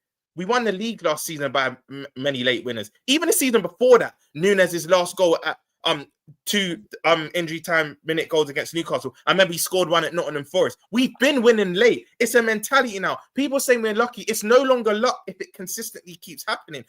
Listen, and I know you lot want me to crash it on Verts. That's you lot's job. I'm not going to do that. For 150 million, he's not hit the ground running. He has been poor. I hold my hands up. But that's just a player that we just have to be patient with, right? Because he's not. End of the day, he's not playing well at the moment. Our front line isn't. Gakpo, who I've been calling for as a squad player, he's too predictable now. He keeps cutting in and just shooting or putting it row Z. Yes, he was very good last season, but I kept saying, you know what you're saying about tossing Don, a squad player? Gakpo did very well, but I think if we want to move forward as a club, we do need to sign someone in his position. Me personally, I'm starting Rio soon. I think Gravenberch and Van Dijk are the 2 players from yesterday that can hold their head high, because them 2 from start to finish were excellent. Gravenberch was bossing the midfield. Van Dijk being Van Dijk, and even good Konate. There's been a lot of obviously conversation about him going to Madrid and whatnot. It's been a bit mad, but I think he came back in the team, had a very good game. Alisson didn't really have much to do per se, but everyone that keeps calling this luck, I'm sorry, we've gone 4 out of 4. And you know what's worrying for the rest of you lot? Big up Hannibal. But you know what's worrying for the rest of you lot? We're only going to get better. We've got the second best striker that needs to come into this fold, right? And we're 4 out of 4 playing like this. Imagine when it does click.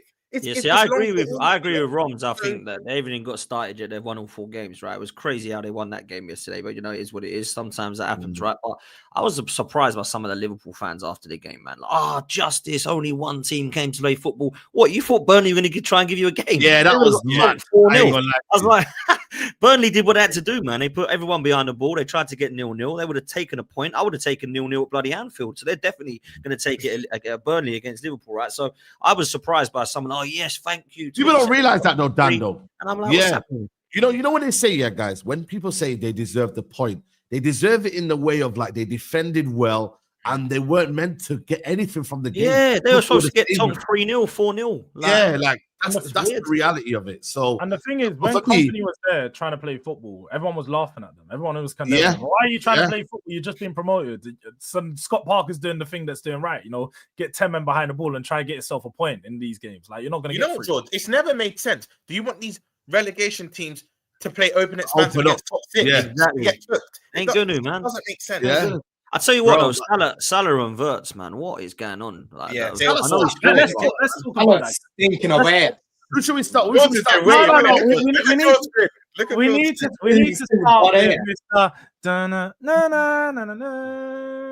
Oh, yeah, Mr. 004. The name's Wirtz. Florian Wirtz. You know, one of them ones. Like, I don't know if you might look at the stats, yeah, because as soon as I tweeted, all I said was Eze got an assist, Shabby got an assist, and I'm still waiting for Wirtz 4 games in. which he was all right. I'm waiting for him to register some GA. Let's have it right. He cost double what my player is in Xavi Simons. He cost 100 million up front, 116 million pounds. We expect this guy to be the best number 10 in the league off the back of him costing that much. He was the best number 10 in Bundesliga, arguably. So he's coming in here with a lot of expectation that even if you're not going to be better than Palmer, who Palmer's been consistently the best, cool. Yeah. But you need to be better than the rest. And he's not. He's absolutely stinking up the gaff. Lost possession 20 times yesterday. 0 dribbles, 0 shots on goal, 3 out of 10 duels won. This is against a relegation side, against Burnley. Let's have it right. He was brought in, Roms, to be the difference maker in these games. He was brought in to be able to create in these games. If you can't do it against Burnley, you're not going to do it in the big games. And look, I've been with you, Roms. In certain games, I think he's had good little touches. He's been all right. But he hasn't looked that good. For 100 million pounds, we expect you to settle in. He's done nothing, bro. Yeah. You know what, George? He's 3 games away from 007. 3 games. Don't let it happen. George, you know what's mad? Yeah, this is the game, and I'm getting cooked rightfully so. But this is the game I said he'll get a goal and an assist. I said, St. James Park away from home's a bit mad. Arsenal again, but. To be fair, forget even the smaller games. He should just be performing, in my opinion, in every game. The smaller games, the bigger games, we've paid that money for you. Do you know what, George? Normally I have an answer for what you lot say. I don't know what to say about this because we bought the money in for him. We can only now hope he starts the ground running because I can't lie. I'm watching him and I'm thinking, I know you're a player. I know there's a player there. I don't necessarily want to crash it on you, but you need to do more. Let's have it right. I see some Liverpool fans in the chat saying he was fine. Fine's not good enough for 100 million. Say that again. Dewsbury Hall has been better than him. So far, yeah, I agree with you. 4 games in that. You could say a lot of tens have. Big up, Steve. But don't let Dewsbury Hall get more GNA than him, Because I put a tweet out about those two and it went viral, lad. What I will say, him get more GNA than that guy, blood. What I will say is, I know what you lot are going to say. I can't lie. It's not 100 million for him to bed in, and I get that. But still, maybe you lot might say it's hopium. I do think when it clicks, it will click. It will click, but it needs to click now. It needs to click now. Click now, bro. Look, do you think you'll get better performances from him right now in the Champions League? Yeah, somewhere. I think because it's much slower. It's not as intense as the Premier League. He's playing teams that he's more accustomed to play. So I actually agree with that, Don. I think Champions League you see better performances, but with me, I hold him in high regard. That I need to see it in the Prem. Prem's your bread and butter. You play 38 games in the Prem. Do you know what I mean? But there was this one moment he had against Burnley where I thought that's Florian Wirtz when he flicked the ball up and then he and then that was like, whoa, okay. But I rate Kirkes, yeah, but what the hell is this start for him at Liverpool? Like, do you know what his pots, right? Do you know what his pots? And I have to hold my hands up. I got this wrong. There was a few Liverpool fans that were saying he can't just come into the team and take Robertson's shirt. I was like, what do you mean? Robertson's legs are gone. Like, he needs to come straight into the team and play. But I think this just shows players like him might need to earn his shirt because I think for me, his only good performance, I think he did well against Madueke. That's subject to opinion, but I genuinely think he did well. Yeah, but in other games, Bournemouth, he could have got sent off. He was a bit rash in that game. Newcastle is the reason why the reason why Bruno scored the header.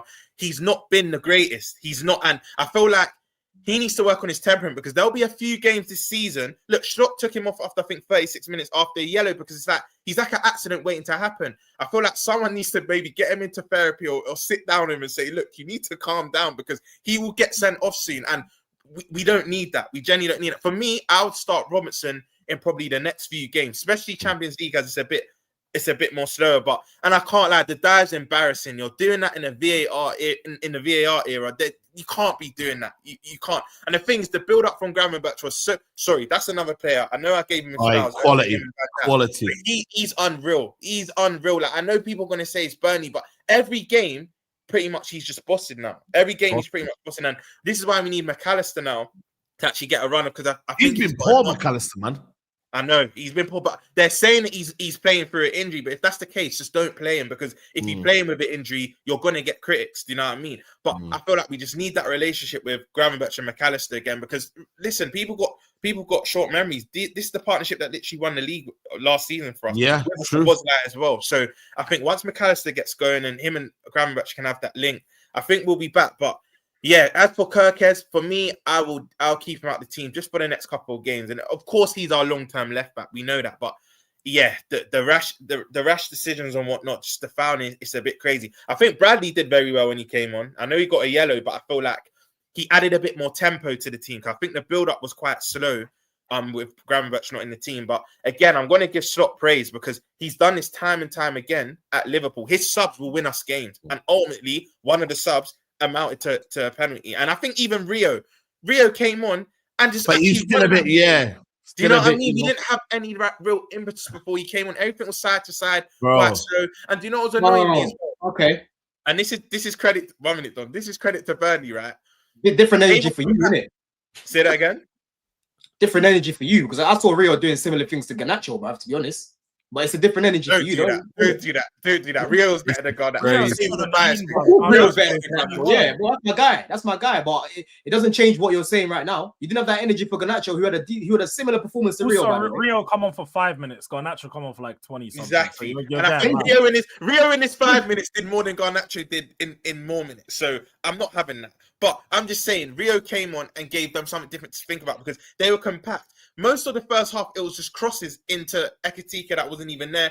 Yeah, he was isolated. Even Salah, man. Salah can't get with his stat padding as well, by the way, man.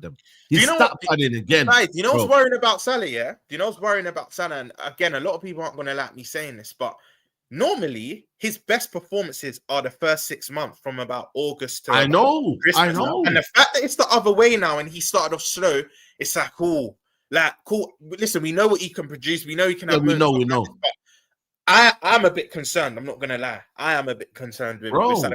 It's normally the other way. He normally hits the ground running like that. Normally by now he's got like 5 or 6 goals, maybe 3 or 4 assists. Like he normally starts the season flying. So yeah, I can't lie. It's even him. I'm just hoping Isaac comes into the team and he just ties all this together. This is what I mean. Football fans are fickle. If Isaac comes into this team and we start banging in goals, we start looking fluent. In 2-3 weeks' time, Liverpool now look great on top of winning. So yeah, we just have to wait and see. There you go, man. You have to wait and see, man. Big up to Playman says it. Didn't Don say you should play in the Champions League before you called world champions or this don't go for Chelsea? Oh, world class, world class. Yeah, facts. He did say that about Saka and them, man. Let's move on to Arsenal, man. Convincing win, Dan Potts, man. You know what I mean? Against Nottingham Forest. Listen, man, there was no new manager bounce here. Bro. It was probably one of the most one-sided games I've watched in a long while, man. Yeah. It was easy. Gyökeres scored again. 3 goals for him. He's the top scorer now of the Premier League. No, I don't know actually. Haaland, Haaland. Oh, Haaland, sorry, yeah. Look, man, I thought Nottingham Forest were poor, if I'm honest. But I thought Arsenal were good as well. I think both things can be true. I've seen teams play bad against Arsenal, and Arsenal would be just as bad, and it's a terrible game. So I think you got to give the manager credit for going for it and going attack minded. It was good to see finally some of the players out there actually expressing themselves. Thought Eza was good. Thought Madueke was good. Thought Gyökeres got his goal and actually played well. Thought Zubimendi was excellent in midfield. Nwaneri, very direct when he came on for Ødegaard because he got injured, and he was very much. He's just quicker on the ball, man. The way that he drives forward, I think Ethan Nwaneri is giving us something that I think Ødegaard is kind of dilly-dallying on the ball a bit. I'm very impressed with Mosquera again. Don't know where we've got this guy from and how no one's found him, but he looks like an excellent buy. For 20 million euros, I think it might have even been less than that. He's come in. We've not missed Saliba. Madueke allowed us not to miss Saka. And if I'm honest, man, it was a good performance. And I know people will say it's Forest and it's Leeds, calm down, but I'm happy to convincingly score 8 goals past both those sides. You know what I'm saying? So it doesn't bother me who we play in front. Just win the game and move on. And I've got confidence going into the Man City game. I thought they were better yesterday, but I still think we can get at their defense. I think defensively they're still weak. I think Man City fans will agree with that. So I'm looking forward to seeing what happens in that game. I think it'll be a good game. Actually, I really do think it'll be a good game of football. but I was impressed with some of the individuals in every department at the game against Forest. I thought it was excellent. And, you know, Madueke, I said to Don last night, you know, one-on-one demon and all that, people laughed at him. Well, he was all right when he had one-on-ones against, to be fair, Forest's left-hand side was poor, man. They've got to say it was a centre-back. It was a centre-back playing that left back. Yeah, he was awful, man. He was absolutely terrible. But Madueke, he cooked him, man. He cooked him completely. And as well. So, yeah, but I'm really impressed. And do you know what? I'll say this. The reason Mikel Arteta's got no excuses to win to not win silverware this season, right, is for me, right, the squad depth is so good at Arsenal right now. Like, we have got no Saka, we've got no Saliba, we've got no Havertz, and we have got no Odegaard. Still got Jesus to come back as well. And we're putting in the teams that we got. We're stacked in every department now. There's only really maybe a natural left back and a natural out-and-out left winger that we don't have, but we've still got players doing jobs there. Calafiori's been one of our better players. I've not been a fan of him, but I've got to say he's been excellent the first 3 games. Obviously, into the mix now, and it's looking good at Arsenal. So Arteta's got to go and win a trophy, because you can't tell me that this squad is not ready now to go and win, because it's got literally everything. We still got Max Dowman and Ethan coming through. You know, as I said, the players that are out at the moment. Last season, Saeed, if I would have said to you, you're playing Arsenal and you would have watched your team, we've got to go to Anfield, and Liverpool must be thinking, Saliba, he's gone.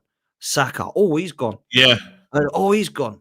They've got no creativity. And we still got that on the bench. So you talk about Trossard, who's not really played much so far, and he's still there. Like, there's no excuses now, man. The squad's ready. The squad's good enough. It's one of the strongest in the Premier League, if not the strongest. I think it's the strongest. So, it probably is. I don't think it's better, but I think the squad is. So, Dom, can I ask you a question? Did you see anything different from Madueke in that game than what you've seen from at Chelsea and what you've been speaking about the last 2 years? Because obviously, to you, he's always been a 1v1 demon. Yeah, but I didn't see anything different. I don't know why I'm seeing all the the media going crazy right now. You would have thought Madueke's like player of the season or something in May, the way they've been going on about him. I'm seeing Tim Howard talking about Chelsea have regretted this, they're going to regret this. And I'm like, broski, he was playing week in, week out pots, and he just stagnated, right? He would go past someone, but then the end product's not on. The end product's not on, right? But on Saturday, to be fair to him, I thought he was very good. You know, some of the crosses that he was putting in for the corners were good. You know, you can only play what's in front of you. I know it was a centre back and that, but you can only play what's in front of you. He cooked his ass. They had to play what's his name? Nico Williams. They had to move Nico Williams there. He did better against Nico Williams, to be fair. Like, Nico Williams did better against Madueke, but overall, like, just some of the little cutbacks he was doing, attacking the box, you know, being quite direct was really, You're really right good. about the end product, though. You are right about the end product in terms of Madueke. You're not wrong about that. Like, his take-ons are good. The stats said he was always good at take-ons, and he was good at the weekend. But you know what? It's the final bit. Yeah, I think it was. The reason I think the media may be talking about it, I think, and why I was talking about it the weekend is it wasn't the I don't want this signing that was the apology, because I didn't want the signing, right? It's the abuse that he got, man, was so bad. Like the fans that were disgracing him and abusing him. That's what we should be apologizing as a club about, as a fan base about. If any fans that did that, I'm not apologizing for that. Petition, disgraceful behavior, man. Like, disgraceful behavior. For me, I think what he's done is the right thing. He's got his head down. He's proved them wrong. He scored his first goal for his country. He's come into the team and he's done well. Did well at Anfield as well, I thought. So big up to Nonny. Yeah, and before I talk about only this game in isolation. You know, I know we always criticize Non. I'm not Nonny's biggest fan. I'm not going to lie, just because it's been a few games, but he has had a good start to his Arsenal career. But I think this game in isolation, I actually think his end product was good. There was no one. There was no one at the end of the crosses and whatnot. I think the crosses were good. The corners were good. He was beating his man. I genuinely think that the end. This is crazy. But the end product was there. The end product was there. That's what I'm saying. The end product. That's what it is about Nonny, bro. I've seen bare games where he's played like this, Roms, where it's like, yo, this is how I need to see him play more consistently. But then there's other games where you see him getting the ball pots. He's breaking down your attacks. The crosses aren't beating his first man. He's not even really trying to take on his man as much. Like, he's up and down. You know, he's up and down. And if he was more consistent, like a Saka. Because I think it's more direct than Saka. I've said this before. Like, even when he was at Chelsea, and I had some people saying, "Oh no, he's not better. He's not more direct." Try and go 1v1 more than him, 100%. Yeah. He's more direct than Saka. But if he had Saka's IQ and that final bit of quality in the final third, he would be a fantastic player. But he'd be one of the best right wingers in the world. Because Madueke running past you plus end product, that's numbers for days. Yeah, but wait a sec, because we say that about Doku. It's a massive, Oh, massive if. Like, yes, if he can get end product, yes, there will be one of the greatest wingers in the world because they go past players like they're not even there. Yeah. But, you know, it's a huge fucking if. And that's why he's not here anymore, LB. That's why he's not here anymore. I saw, hold on, George. Yeah, you were saying earlier about Gittins and Garnacho. You're comparing him to left wingers. Noni is not a left winger. I'm sure Potts has seen enough now to see that he prefers him on the right in comparison to the left. Madueke's chain got taken by fucking Esteval, bro. Right? And Esteval is better than Noni. Yeah, you're gonna tell me Madueke's better than him? Okay, better than him, bro. Right? And then you've got Quenda. You've got Quenda coming in. Hold on.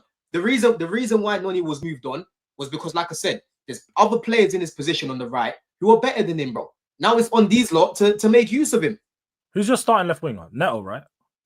Yeah, Neto, yeah. So stop telling me that I'm comparing. Neto was playing on the right, so Neto took that position just so you can shoehorn Garnacho into the team. But Neto can actually play both sides. Neto can actually play on the left. Madueke's not a left winger, bro. He's not a left winger, man. But go back to Arsenal though. For me, Perez as a qualities there, man. It's listen. Arsenal only one. Is it what 7? How many points you got now? 9 points, 1 goal conceded, same as us. Yeah. It's not bad, man. It's not bad, man. I mean, it's got to be. We've had a difficult sort of 6 games run has been difficult, and so far we've beaten the teams that we should have. We should have beaten United. I know United fans said they played well, but I thought we should have beaten them. And then obviously we beat Leeds and we beat Forest. We lost to a wonder goal with almost like Liverpool. I think we could have been braver, but we discussed that. We got Manchester City and Newcastle away next. City at home, Newcastle away. We got Bilbao tomorrow night away. So tough. The games come thick and thin, man. And I think the squad's ready to handle it. I really do. I think the squad's good now. I've gone into a stage where this season, the reason I don't have the confidence for Arsenal to get across the line is not the squad, it's the manager.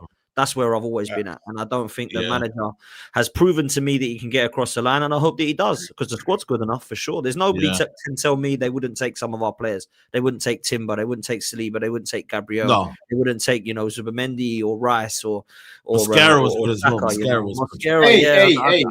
Hey, Baby Rudiger, man. That's Baby Rudiger right there, man. Mascara is yo. I think some Arsenal fans owe a Gal apologies, man, because when he was gassing them up, people were trying to cook him. Real talk, man. They were cooking him in the window.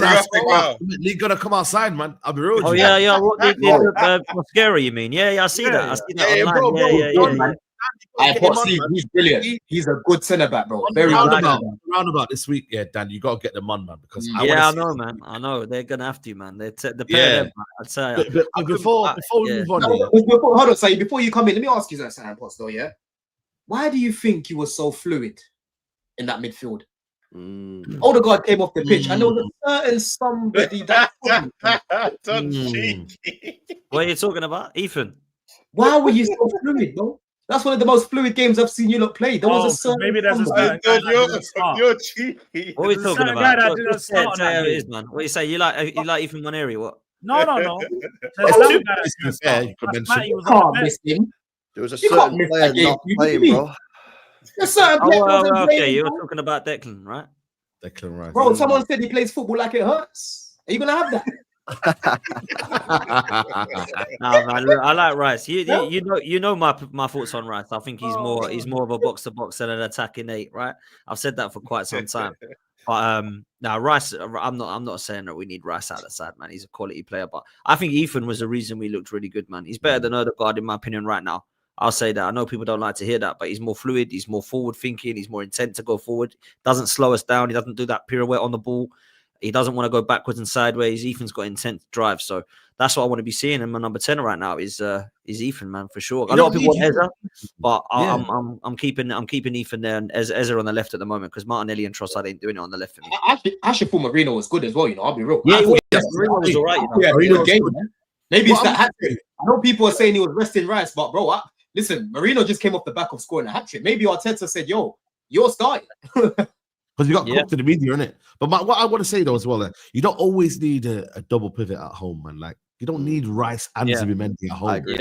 Yeah. You don't need it. You don't need it. Let's go. And that's why I agreed with Don in the past about their midfield. I don't think it's balanced enough to the attack. You know what I mean? When they play Zubimendi, Rice, and Odegaard, I don't think there's enough creativity in there. So you don't need to play Rice and Zubimendi against not in every game. Teams. Yeah.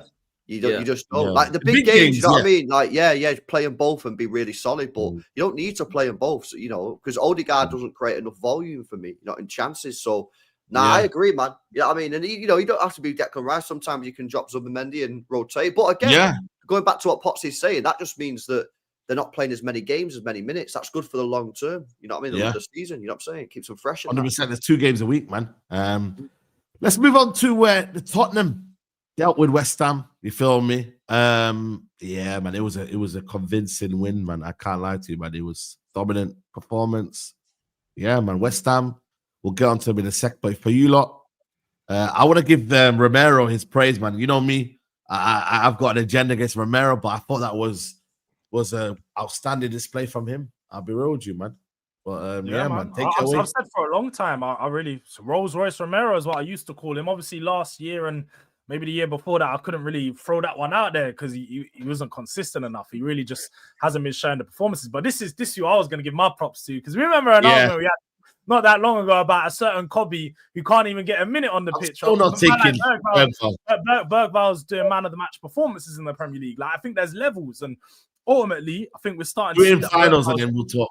This is so shameless coming from this guy. I was telling you about your Swedish fish from early doors, man. You keep saying this is crazy. That's how you know Don chats rubbish here, because Don, all he said to me was, this guy looks cold, bro. You check him out. I said, yeah, he looks cold.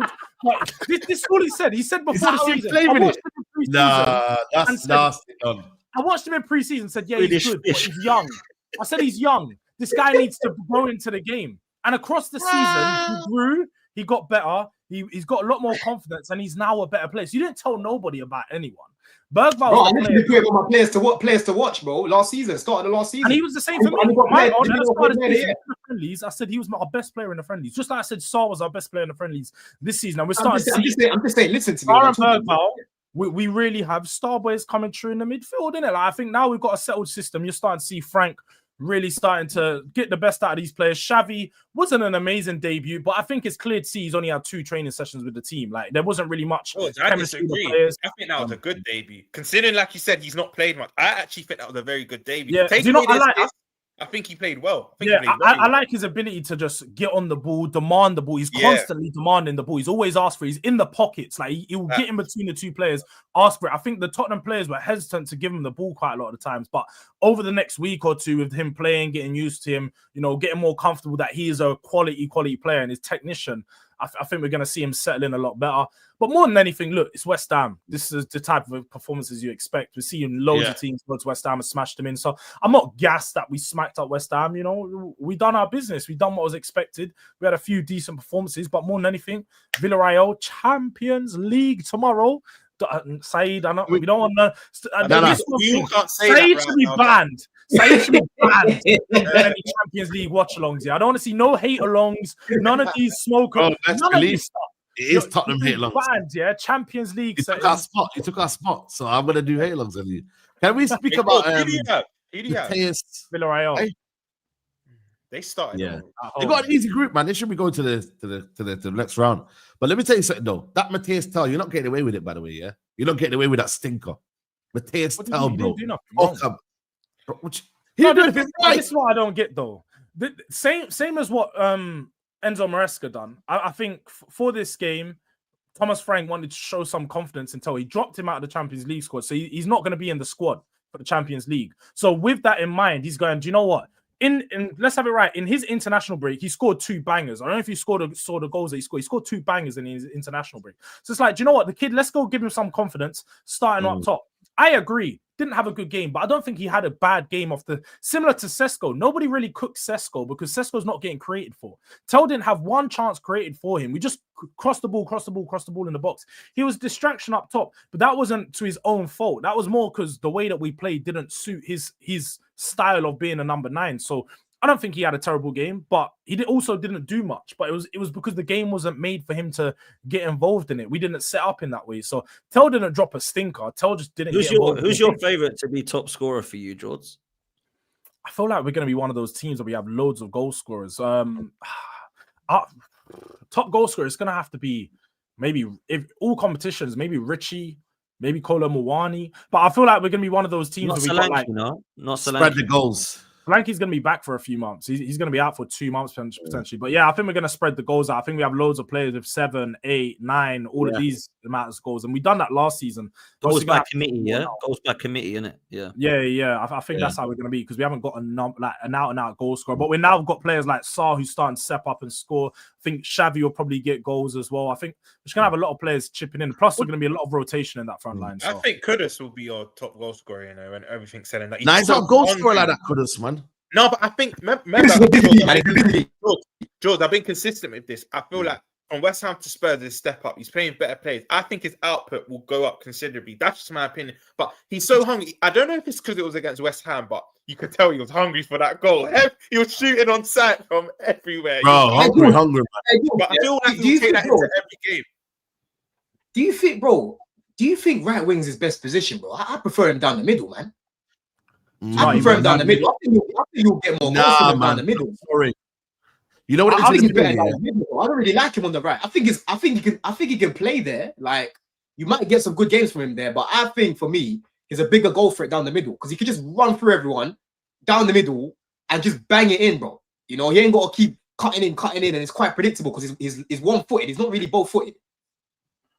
So no, for me, I feel like our system probably could thrive in a similar, not a 3-4-3, but sort of like a 3-4-3 with 2 inverted 10s, but have Kudus and Xavi as a 10, Kolo Muani up top because Muani stretches the pitch. He'll pick up the ball in the wider areas and drag it there.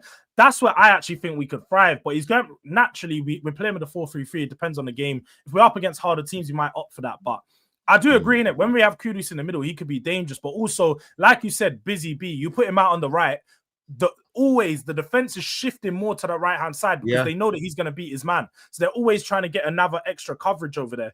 He's just always distraction. So whether he gets a goal or assist, he's always going to have a good game for me. So I don't really care about the G that Kudus brings. There's one touch that he did as well. See that one?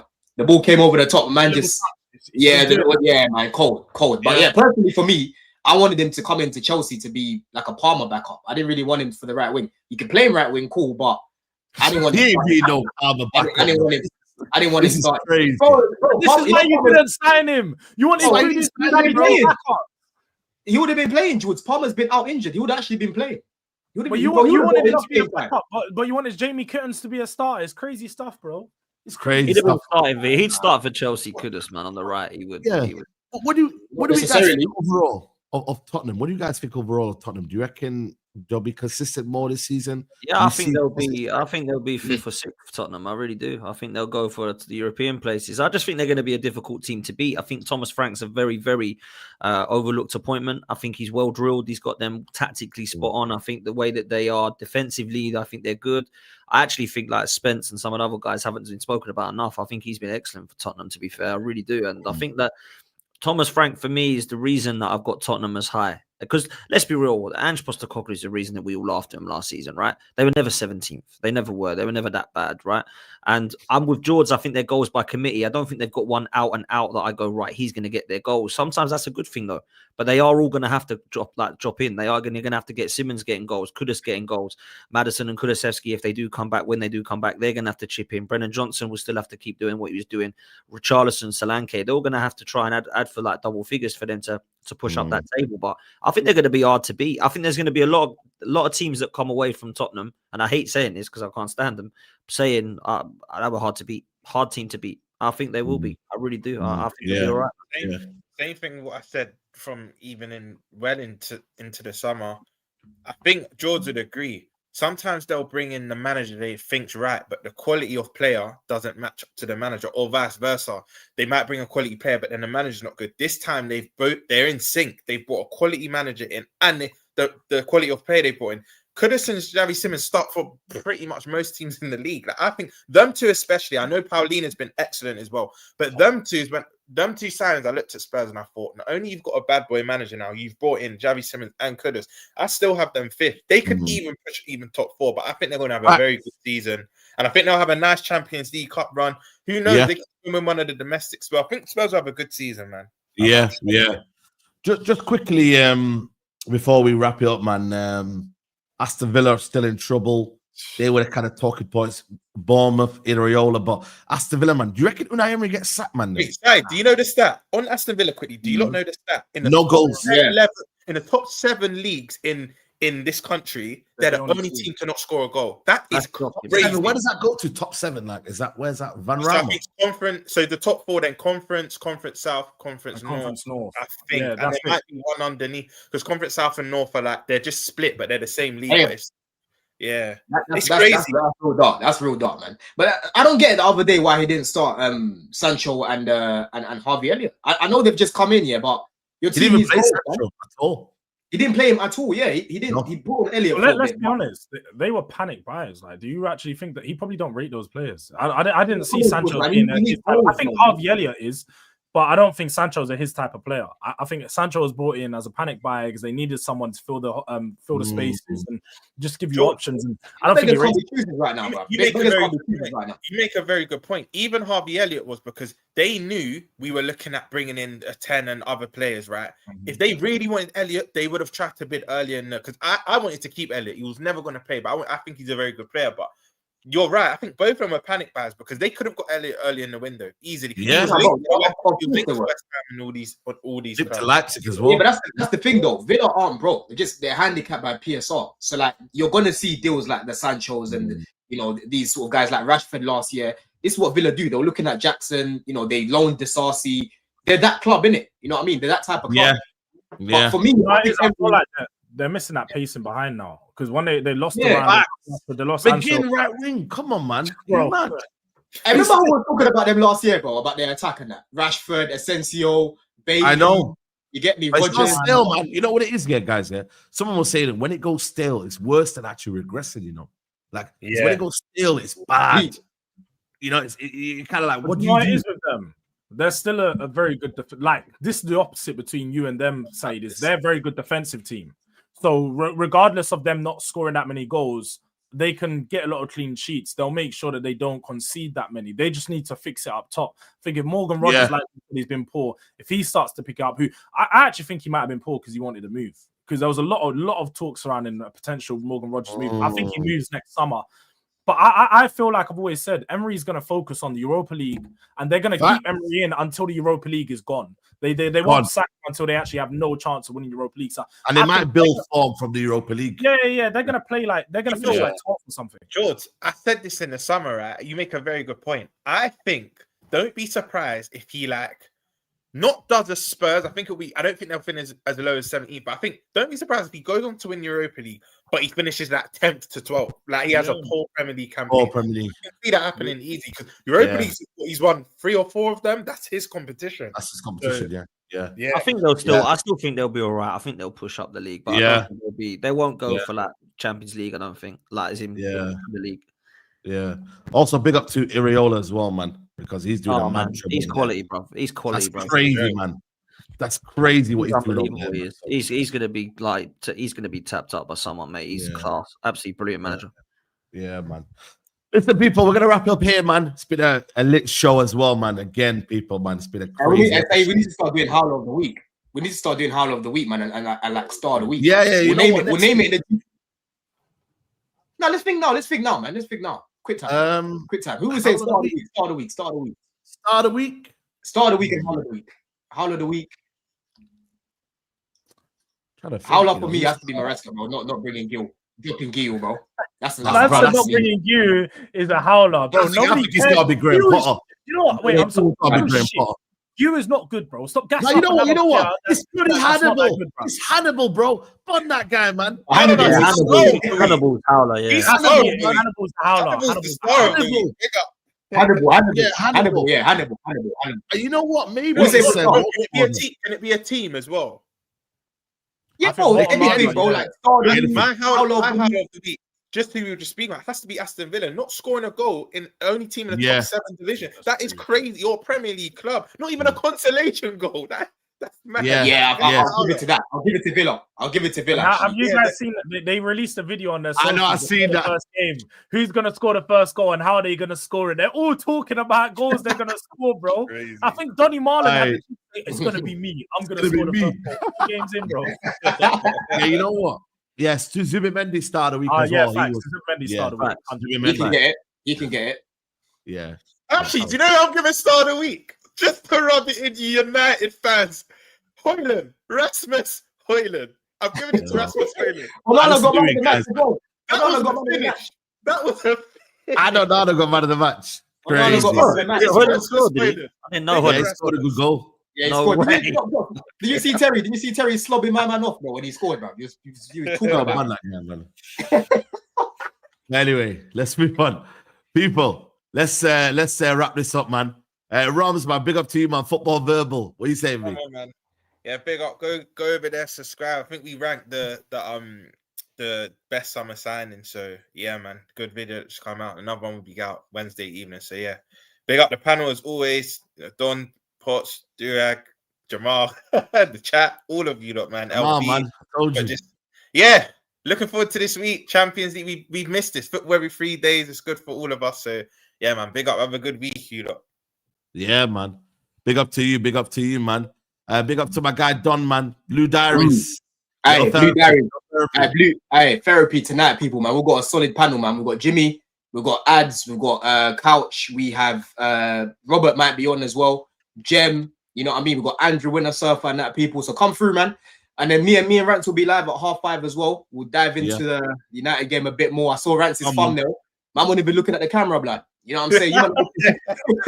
You might be looking stressed right now. You know what I'm saying? But yeah, people, I'm nearly on 10K, man. Nearly on 8.9. Come on.